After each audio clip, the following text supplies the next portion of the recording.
Hello everyone, this is Amrita Konar. I've been selected as IBPS PO this year. So in this video, I'm going to discuss about the RRB PO and RRB Clerk Mains English strategy. आप सोचते हो कि RRB में तो English नहीं आते हैं, prelims में तो हम इंग्लिश बाद में करेंगे या फिर हम हिंदी जो होते हैं, जो लैंग्वेज होते हैं वो बाद में करेंगे, बट ऐसा नहीं होते हैं। आपको अभी से प्रैक्टिस करनी है। इवन सभी स्टूडेंट तो एकदम प्रिपरेशन के स्टार्टिंग से ही प्रैक्टिस करना स्टार्ट कर देते। तो अब अगर किसी ने अभी तक इंग्लिश पढ़ना नहीं शुरू किया है तो मैं आपको रिकमेंड करूँगी कि प्लीज़ आप इसे स्टार्ट कर दो, क्योंकि लैंग्वेज ऐसा है ना, चाहे वो इंग्लिश हो चाहे वो हिंदी हो, आप कुछ भी ऑप्ट कर सकते हो, वो एक दिन में नहीं होगा। ठीक है, तो देखो जैसे लास्ट 2 वीडियोस में मैंने आपको क्वांट एंड रीजनिंग का टॉपिक वाइज स्ट्रेटजी बताया था, प्रैक्टिस सोर्स बताया था। तो इस वीडियो में भी मैंने इंग्लिश का topic wise sources and strategy बताऊंगी, प्रैक्टिस कहाँ से करनी है और कितना करनी है, कॉन्सेप्ट कहाँ से क्लियर करनी है और मॉक टेस्ट आपको क्या इंग्लिश के लिए सबसे बेटर होता है वो भी मैं डिस्कस करूँगी। तो देखो ऐसे जो हमारी RRB PO and RRB clerk होते हैं, आपको पता है कि उनका प्रीलिम्स जो होते हैं उस पर सिर्फ क्वांट एंड रीजनिंग आते हैं जो 80 मार्क्स की होते हैं, बोथ पीओ एंड क्लर्क में।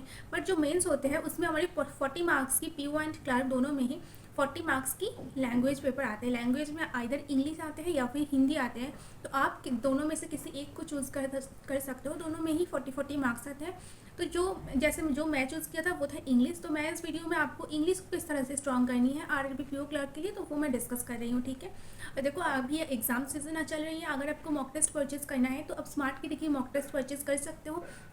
मैं उनका लिंक डिस्क्रिप्शन में दे दूँगी, बहुत ही अच्छी क्वालिटी की मॉक टेस्ट है। एंड अगर आप चाहो तो मेरी कोड अमृता20 यूज़ करके परचेज कर सकते हो।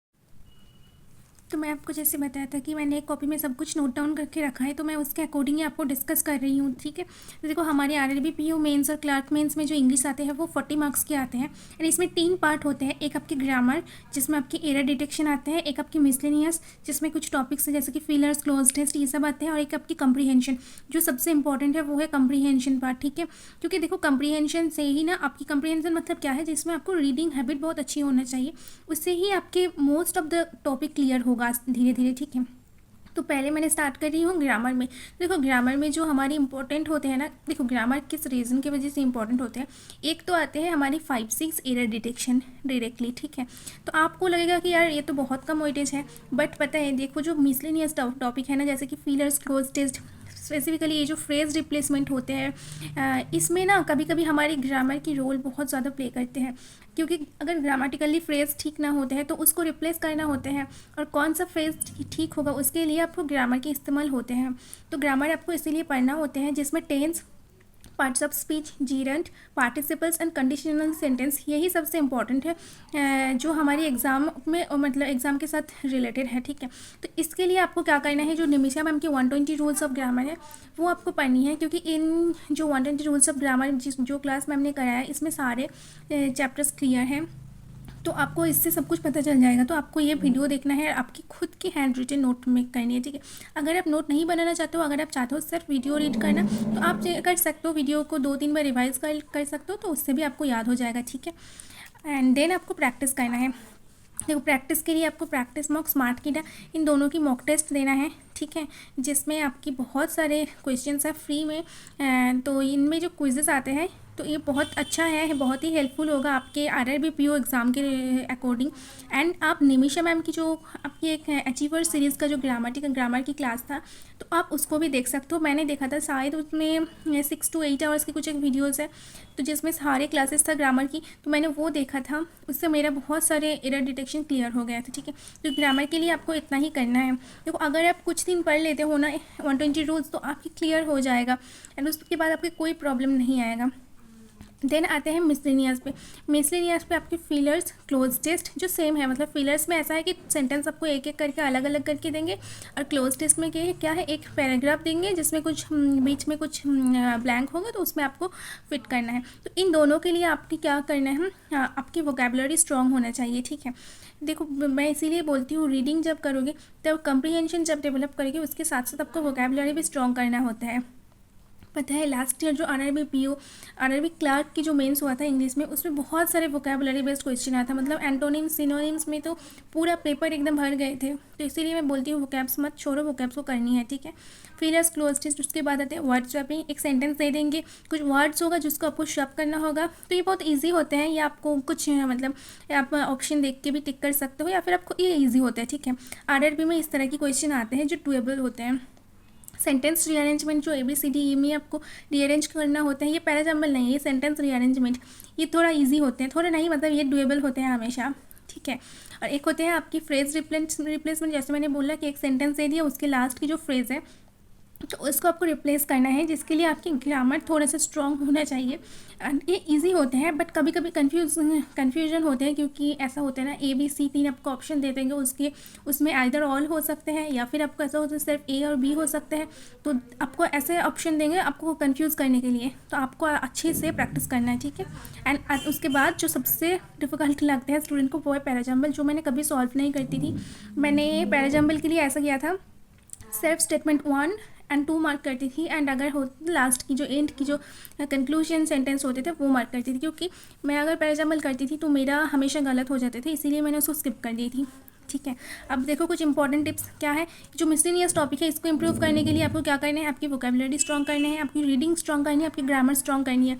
इसी क्योंकि ये जो मिसलेनियस होते हैं ना, इसका वेटेज बहुत ज़्यादा होते हैं, मतलब ऐसे बोल सकते हो कि हाँ 50% कॉम्प्रिहेंशन है, 40% मिसलेनियस है और बाकी 10% ग्रामर है, ठीक है। तो मिसलेनियस के लिए आपको तो ये तीनों सेक्शन इम्प्रूव करना ही चाहिए, मतलब आपकी वोकेबुलरी स्ट्रॉन्ग होना चाहिए, आपकी रीडिंग हैबिट अच्छी होना चाहिए और आपकी ग्रामर भी अच्छी होना चाहिए, ओके। तो इसके लिए देखो मैंने अब क्या है ना, जब आप रीडिंग करोगे तब उससे ही आपके सारे टॉपिक सब कुछ क्लियर हो जाएगा, इसीलिए रीडिंग बहुत इंपॉर्टेंट है। एंड उसके साथ आपको प्रैक्टिस करनी है। प्रैक्टिस के लिए मैंने क्या रखा है, प्रैक्टिस मॉक एंड स्मार्ट किडर की जो क्विजेस होते हैं वही मैं मोस्टली फॉलो करती थी, क्योंकि स्मार्ट किडर की क्विजेस की क्वालिटी मुझे सबसे अच्छा लगा था इंग्लिश के लिए, ठीक है।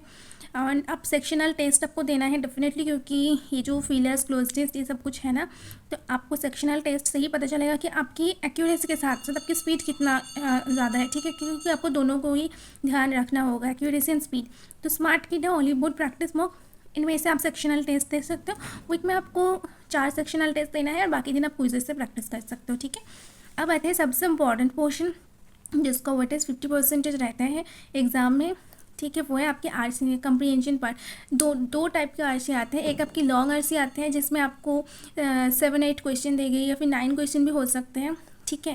और एक आता है शॉर्ट RC जो RRB में लास्ट ईयर आया था। शॉर्ट RC में क्या होते हैं ना, एक छोटा सा शॉर्ट RC देते हैं, एकदम छोटा साइज़ का, ठीक है, और उससे आपकी कंक्लूजन पूछते हैं या फिर ऐसा देते हैं कि ऑथर क्या बोलना चाह रहे हैं, कुछ एग्जाम्पशन दे सकते हैं। देखो RRB में ऐसा है, चाहे लॉन्ग RC हो चाहे शॉर्ट RC हो, वो आप रीडिंग करके समझ पाओगे, तो इसीलिए डुएबल होते हैं। जैसे बोलिए कि अगर RRB PO को टारगेट करते हो ना, सच में एग्ज़ाम बहुत ईजी है, मतलब आप क्लियर कर सकते हो।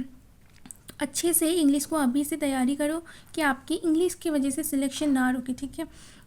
ये डुएबल होते हैं, आप अगर थोड़ा सा अच्छे से रीडिंग करते हो एंड प्रैक्टिस करते हो तो आप आराम से कर लोगे। तो देखो मैं ऐसा किया था।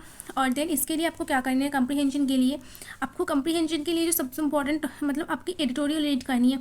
तो मैं आपको डेली टारगेट में जो देती हूँ 2 एडिटोरियल रीड करने के लिए देती हूँ, ठीक है। तो एडिटोरियल जब आप रीड करोगे ना, इससे ही आपकी इंग्लिश का मतलब 80% प्रिपरेशन हो जाते हैं, क्योंकि एडिटोरियल रीड करने से ही आपकी कम्प्रीहेंशन बिल्ड हो जाता है। और एडिटोरियल भी तो एक तरह की रीडिंग कम्प्रीहेंशन की तरह ही है ना, तो एडिटोरियल अगर रीड करते हो तो आपकी उससे सब कुछ हो जाएगा। देन आपको क्या करना है, सेक्शनल मॉक टेस्ट देना है, फुल लेंथ मॉक टेस्ट देना है। ऑफ कोर्स सेक्शनल के लिए मैं फिर से वही smart kidder Hollywood practice mock suggest करूँगी, क्योंकि मुझे स्मार्ट किडर और हॉलीवुड का इंग्लिश ही सच में अच्छा लगता है। बाकी जो है वो उसमें कुछ ना कुछ प्रॉब्लम है। अब फुल लेंथ मॉक आपके पास जो है आप दे सकते हो, बट फिर भी I will suggest you to buy smart kidder और हॉलीवुड और प्रैक्टिस में कुछ अच्छी क्वालिटी की मॉक टेस्ट, ठीक है। एंड आप और एक प्रैक्टिस सोर्स है जो है विजेता PDF, जो निमिषम हम प्रोवाइड करते हैं फ्री में, आप इससे भी कर सकते हो। इसका क्वालिटी बहुत अच्छा है, बट मैं जनरली नहीं करती थी। इसका रीज़न ये था, मैंने कुछ दिन किया था बट उसके बाद मैंने कंटिन्यू नहीं कर पाई थी। रीज़न ये था कि कभी कभी ऐसा होते थे ना कि मतलब उस PDF को जब मैंने फ़ोन से करती थी तो मुझे बहुत प्रॉब्लम होते थे। मतलब ऐसा होता था कि कुछ समझ नहीं आता, थोड़ा टफ लैंग्वेज होते थे, तो जब समझ नहीं आता था तब मुझे उतना इंटरेस्टिंग नहीं लगा था। तो मैंने इसीलिए sectional mock test and full length mock से ही मैंने बेसिकली प्रैक्टिस किया था। तो देखो मैंने इसमें सब कुछ डिस्कस कर दिया। English is all about your reading skill, ठीक है।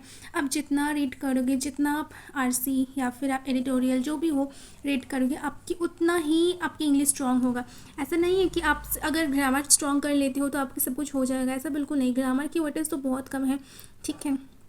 और मिसलेनियस में भी ऐसा है ना कि आपकी मिसलेनियस अगर करना है तो आपको वोकेबलरी अच्छे से आना चाहिए, आपकी रीडिंग स्किल अच्छी होना चाहिए एंड थोड़ा बहुत आपको ग्रामर पता होना चाहिए। तो जैसे मैंने आपको बताया, अगर आप इस तरह से करते हो, मेरी बात सुनते हो, तो डेफिनेटली सिलेक्शन होगा, डेफिनेटली आप इंग्लिश में अच्छी कर पाओगे। क्योंकि ऐसा है ना कि हम जो बंगाली मीडियम, जैसे मेरा बंगाली मीडियम था, ठीक है, ऐसे बहुत सारे स्टूडेंट्स जो नॉन इंग्लिश मीडियम से आते हैं, ठीक है, हिंदी मीडियम हो सकती है और मीडियम, उनकी इंग्लिश में दिक्कत आते हैं, मेरा भी आया था। तो मैं इसलिए क्या करती थी, जो भी मैंने बताया इस तरह से मैंने पढ़ाई किया था। और देन जब मैंने एग्ज़ाम में मार्क करती थी ना, तब जो एक्यूरेसी आपको मेंटेन करनी होते हैं, एक्यूरेसी मैंने 100% मेंटेन करती थी, ठीक है। मोस्ट ऑफ द टाइम मैं जब श्योर नहीं होती थी कुछ क्वेश्चन में, तो मैंने मार्क नहीं करती थी। मोस्ट ऑफ द टाइम मैंने 100% एक्यूरेसी मेंटेन करती थी। 4-5 क्वेश्चन ऐसे होते थे जिसमें मैंने 90 to 95% श्योर होती थी, तो उसको मैंने मार्क करती थी।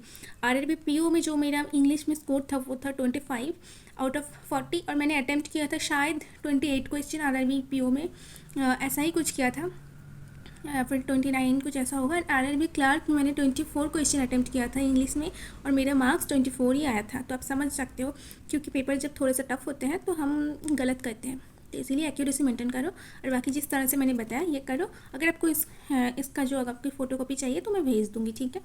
एंड अगर कुछ क्वेरी है तो आप मुझे पूछ सकते हो। Thank you, take care and bye.